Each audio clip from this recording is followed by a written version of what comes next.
Well, gather round now, folks. Let me paint you a picture that'll shake the dust off your bones. Imagine this. You're out on the vast American prairie, the kind I grew up on in the dusty plains of Kansas back in the 40s, where the sky stretches forever and the wind whispers secrets only the tough can hear. A storm rolls in, black as midnight, lightning cracking like the wrath of the gods, thunder rumbling deep in your chest. You stand there, no shelter in sight, rain lashing your face, winds trying to uproot you like a stubborn old oak. You think it's the end, that it'll break you clean in two.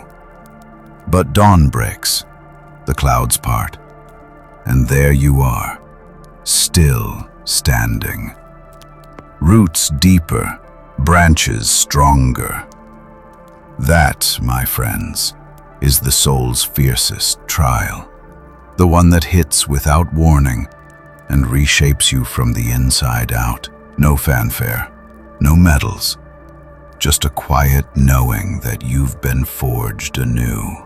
I've walked this earth for nigh on 80 years now, seen wars come and go, watched the world spin from horse-drawn plows to these fancy smartphones. But the real wisdom, it came from the ancient Stoics, those Roman philosophers like Marcus Aurelius, scribbling his thoughts while leading armies. Epictetus, a former slave who taught that true freedom's in the mind. And Seneca, facing death with a steady gaze. They knew suffering wasn't the enemy. It was the anvil on which character is hammered. Carl Jung, that deep-thinking Swiss fellow, called it the soul's painful test, a silent initiation through profound suffering that leads to what he termed individuation, a second birth of the psyche. But through my Stoic lens, it's about amor fati, loving your fate, embracing the blows as teachers that build unbreakable virtue. You might have passed this test already, without a soul noticing, including yourself. It's not in grand gestures, but in subtle shifts, how you carry yourself, the calm in your eyes, the way others lean in when you speak, sensing something solid beneath the surface.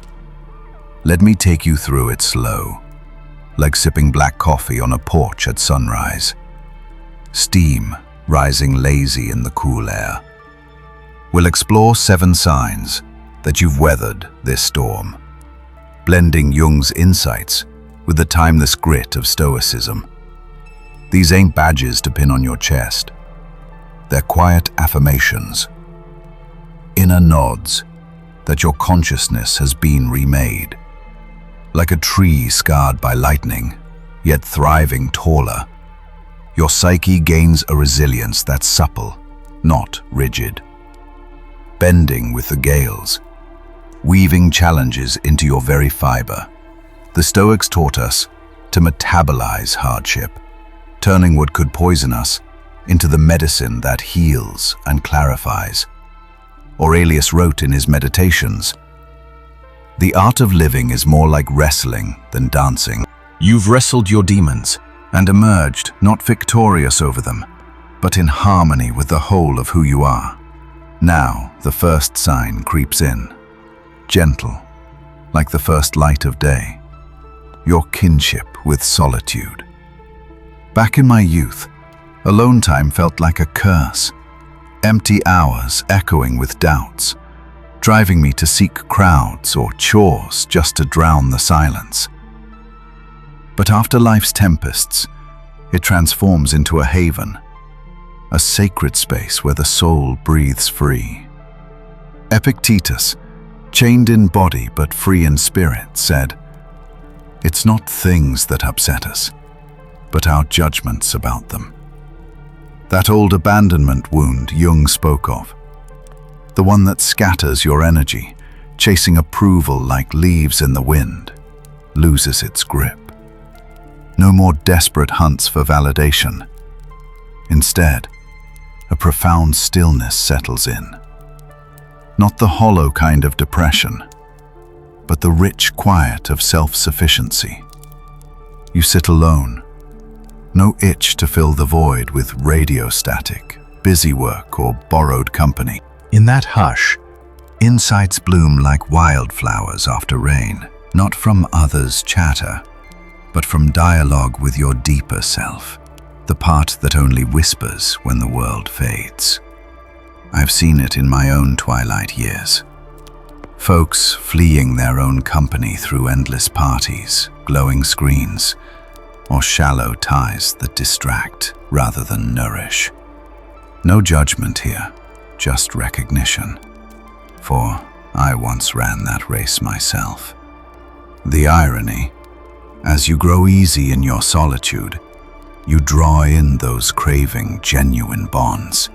You're calm like a lighthouse in fog, your nerves steady.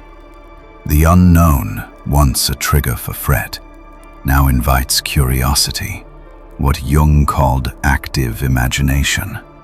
But Stoics might term it aligning with providence, trusting the logos, that rational order threading the universe. Moving deliberate now to the second sign, your dance with the shadow, that murky underbelly of the self. Jung devoted his life to this, integrating the dark bits we shove away, like envy, rage, or the thirst for control. Through Stoic eyes, it's self-examination without flinching. As Seneca urged, "Trust me, friend. No one is safe who does not know himself." Post-trial, you face these impulses head-on, not as flaws to excise, but as raw forces to harness. You own your capacity for manipulation, your power plays, your sharp edges that wound when cornered. Far from terrifying, this honesty empowers, like a blacksmith knowing his forge. Take anger. Once it erupted wild or simmered toxic, now it's a sacred flame, burning only what's dead wood, draining relationships, self-limiting habits, old pacts made in ignorance. Epictetus taught that anger harms the holder more than the target. You've learned to channel it for evolution, not sabotage. Others sense your integrity, an authenticity born of embracing contradictions. No more forcing paradoxes to resolve, you hold them in tension, as Jung noted, fueling growth. Like Aurelius amid battles, you process emotions with a sturdy vessel, expanded range, but partnered consciously, not possessed blindly. Feelings come and go like weather. You observe, not drown.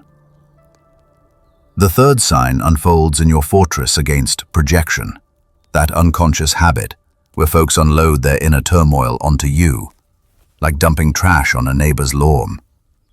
Jung dissected this. Stoics called it guarding your impressions, discerning what's yours from what's not. You spot it now with clinical calm, someone pinning their fears, reactions, or blind spots on you. No ire or smugness, just observation, data on the human condition. Drama that once ensnared you, it passes like a distant thunderhead.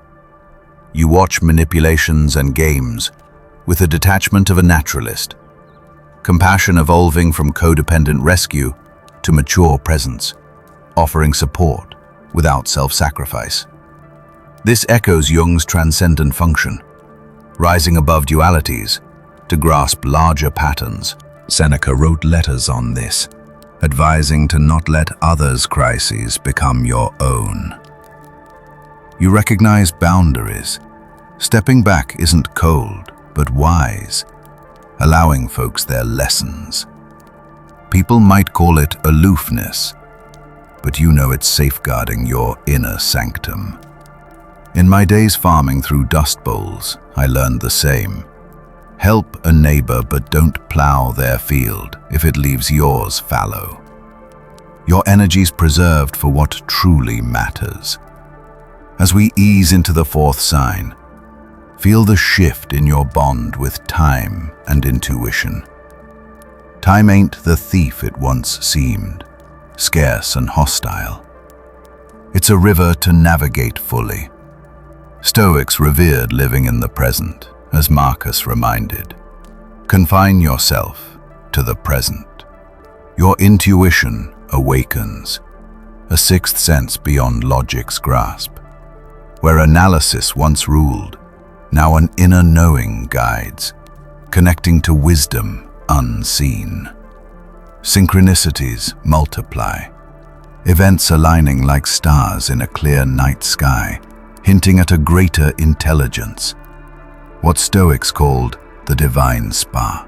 You read people in situations deep, sensing motives beneath masks, not cynically, but with refined attunement. Decisions flow intuitive, bypassing endless debates.